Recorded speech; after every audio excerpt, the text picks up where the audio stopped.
La senadora María José estaba hablando de los proyectos que llegaron desde el 2016. Yo le quiero contar que llegaron en el 2014, senadora, cuando llegó el partido por primera vez, el Partido Centro Democrático. Fueron todos nuestros. Aquí los traje, me los hundieron varias veces. Eh, y ha sido un proceso muy largo de construcción y de conocimiento. Por eso cuando empezó este gobierno, se hizo un acuerdo con el senador Cepeda en el que nos comprometimos a sacarlo adelante y ahí en la plenaria la izquierda rompió el acuerdo. Usted se acuerda, senador JP, y nos estábamos apenas conociendo.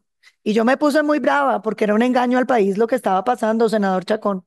Muy brava. Le dejé de hablar a Angélica Lozano como 5 meses y eso que hemos sido bien amigas. Hasta que un día me dijo, ya no puedo que sigamos peleando por esto. No, no, no, por el salario de los congresistas porque me le metieron una proposición para hundir el proyecto. Y así fue. Y se acuerda que yo lo dije ese día. Esto significa que el proyecto lo hundieron, porque uno ya está aquí ya hace mucho tiempo para no saber. Pero también recuerdo, y en esto no me deja mentir la senadora Clara, que el acuerdo que llegamos es que se subirían los impuestos y se subieron. Hoy las tasas de tributación de los congresistas son 37 o 37%, que significó una reducción significativa de los salarios. Sin contar las contribuciones adicionales que los altos salarios, 136 millones de pesos, eh, se descuentan, sin contar los descuentos de salud, de fondo de solidaridad. Entonces a mí sí me gustaría también que uno mire en cuánto es que vamos a dejar el salario en términos reales. A mí no me va a meter o a sacar el salario, pero yo he estado oyendo hablar de Ecopetrol. Señor Roa, pues sí, está ganando un poco de plata. Pero yo les pregunto, ¿y qué va a pasar cuando la empresa estatal de petróleos pague una décima de lo que paga otra petrolera importante? Que no va a tener un buen presidente.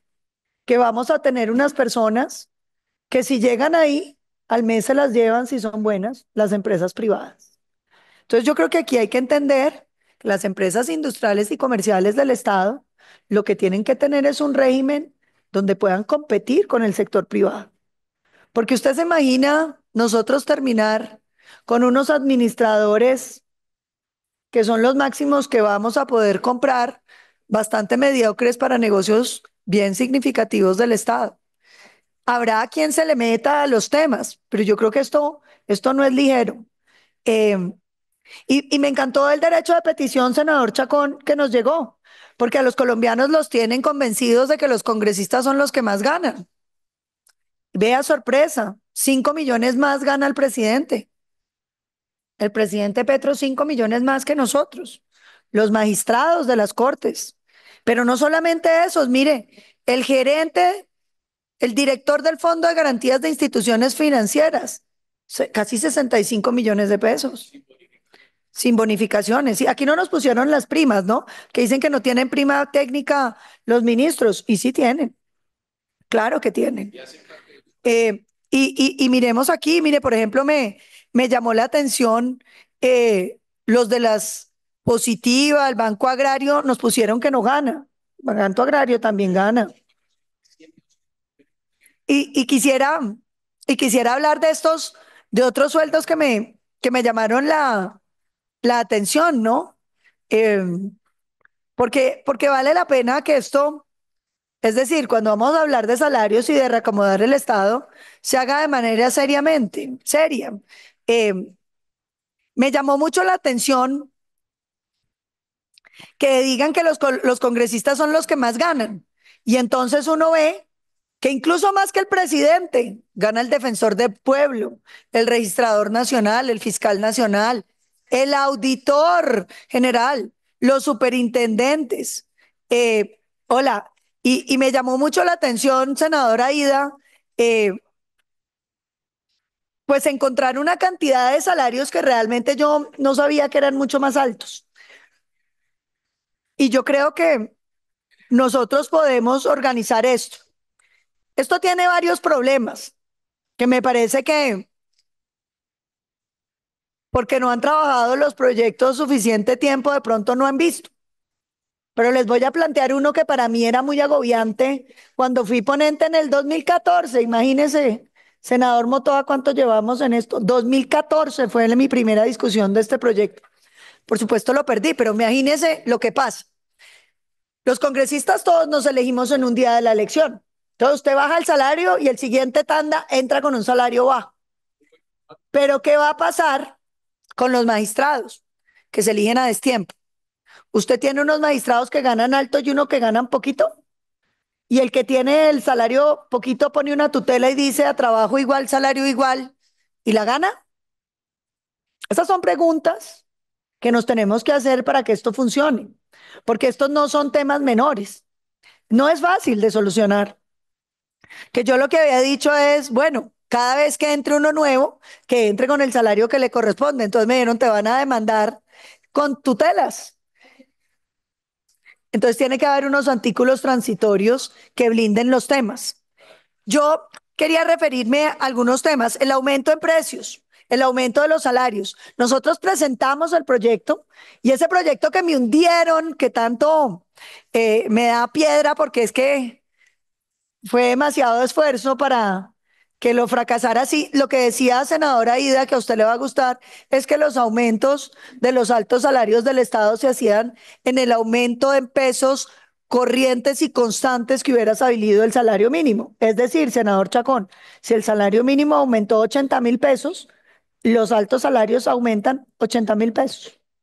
Y eso nos ayudaba a que en el transcurso del tiempo los salarios fueran cerrándose en brechas y era una solución también, además de la tributaria, que nos ayudaba a avanzar en esa carrera, porque en la medida en que haya aumentos de salario mínimo y simplemente los otros no aumentan, sino que reducen en precios corrientes, pues usted termina cerrando esas brechas.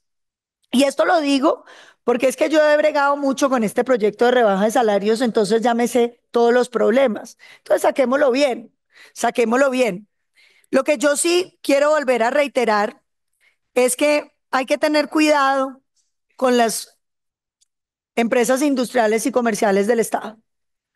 Y hay que tener cuidado porque si usted tiene salarios demasiado bajos, no va a poder competir con las privadas en el tipo de gerente que tienen. Y eso es un tema que no es menor.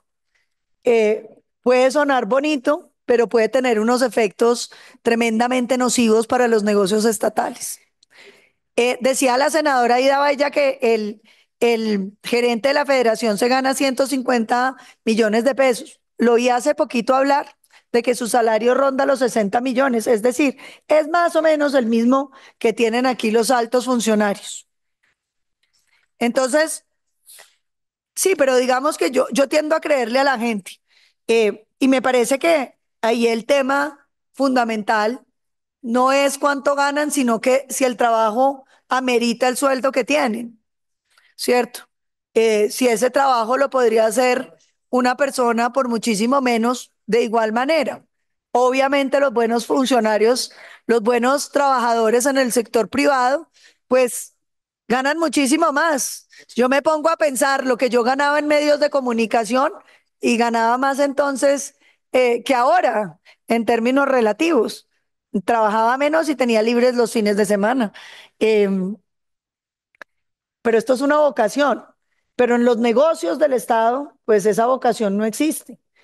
Ahí hay unos temas. Yo incluso en estos debates, senador Motoa, propuse que a los congresistas no nos pagaran, que nos dejen hacer nuestras profesiones liberales y cada quien tenga sus trabajos como sucede en muchos lugares del mundo.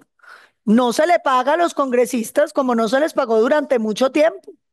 Mi papá fue congresista antes del 91 y mi primo recién graduado ganaba más. Los salarios de los congresistas subieron a raíz de la Constitución del 91, donde hubo una alza sustantiva de los sueldos de los trabajadores del Estado, bien sustantiva. Estábamos sintiéndonos más ricos seguramente porque era un momento de mucha bonanza económica. Pero la política en Colombia fue siempre muy mal pagada y la gente tenía derecho a ejercer su profesión y a litigar en procesos penales y venir en los periodos que abre el Congreso para trabajar en eso. Y yo creo que eso también hay que explorarlo para que le quitemos este asunto de políticos profesionales, políticos de vocación, políticos que quieran venir a servirle al país. Pero yo sí quiero insistir en un último asunto y es, yo oyéndolos, pues concluyo que esto claramente es una retaliación contra el Congreso por haber hundido la reforma tributaria. Y por eso está dirigido a los congresistas. Yo, una baja del salario exclusiva para los congresistas, para castigarlos por no haber votado los nuevos impuestos de Petro, me siento en incapacidad moral de acompañar.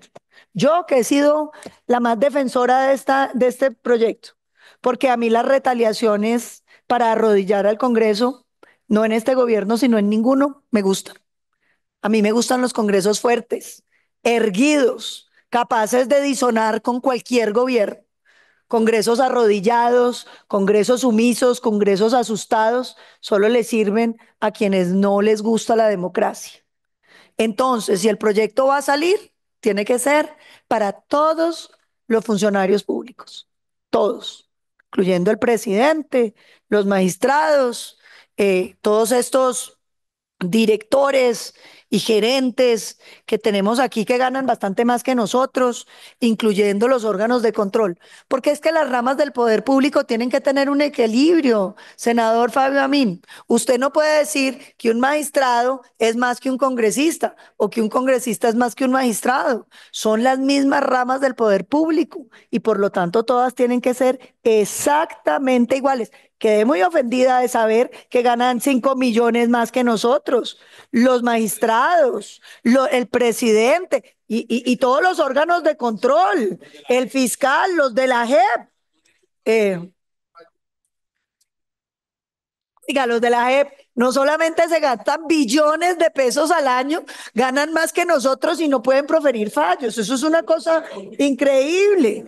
En años, en años. Entonces, pues sí, pero podríamos entrar. Yo hasta ahorita que leí la lista pensaba, hola, increíble estos, hola, increíble aquellos. Pero lo que sí creo es que si vamos a sacar esto adelante, valdría la pena una subcomisión. Me gustaría ser parte. Y lo digo porque yo creo que nadie ha estudiado en este Congreso más que yo el tema de cómo se bajan los salarios y los problemas que hemos tenido jurídicos por resolver, que no son menores. Ese que le digo, ¿cómo le bajo a un magistrado y al otro no? Uno de los mecanismos que nosotros pensamos, senadora Ida, fue el suyo, es que no haya aumentos salariales, congelar el salario por los próximos 10 años, los altos salarios del Estado. Y eso le va a producir una reducción gradual que cierra brechas. Esa es otra de las alternativas que habíamos explorado. Por eso me acordé mucho cuando usted la dijo, porque fue una de las que tuvimos en la cabeza pensando en ese problema de la asimetría de periodos que vamos a enfrentar. Pero yo vuelvo y repito, yo estoy lista. Desde el 2014 hemos venido defendiendo bajar los salarios. No ha sido fácil. Nos ha tocado una guerra muy solos. Siquiera ahora todo el mundo parece estar de acuerdo. La condición es todo el mundo en la misma cama. Nadie puede pretender superioridad de otras ramas sobre las ramas del Congreso. Muchísimas gracias.